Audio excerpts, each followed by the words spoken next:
قبل ما نبدأ القصة اللي ممكن تغير يومك، دوس لايك واشترك في القناة، لأن هنا بنحكي حكايات بتصنع أبطالا.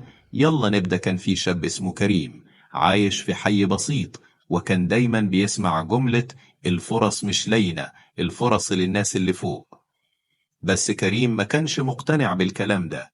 كان شايف إن الإرادة أقوى من الظروف، وإن النجاح مش محتاج واسطة، محتاج بس نفس طويلة.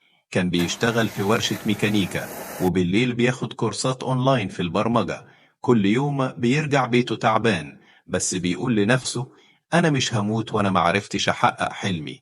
ناس كتير كانت بتسخر منه ويقولوا له: يعني أنت هتبقى مبرمج وأنت أصلك ميكانيكي؟ بس هو كان بيرد بابتسامة ويقول: هتشوفوا.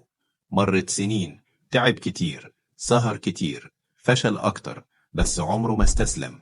لحد ما في يوم جات له أول فرصة شغل كجونيور ديفلوبر في شركة صغيرة. الراتب بسيط، بس كريم كان شايفه باب مفتوح. اشتغل بضمير، اتعلم بسرعة، وبقى دايما أول واحد يوصل الشغل وآخر واحد يمشي. وبعدها بسنتين بقى تيم ليدر، واشترى عربية، وساعد أمه تطور بيتها، وبقى هو اللي ناس من منطقته بتقول عليه اللي كسر القعدة. القصة دي مش عن كريم بس، دي عنك انت، وعن أي حد شايف الدنيا قافلة. اسمعني كويس: الدنيا مش هتديك غير لما تغصبها تديك، ولو فضلت واقف مكانك هتعيش طول عمرك بتتفرج على غيرك.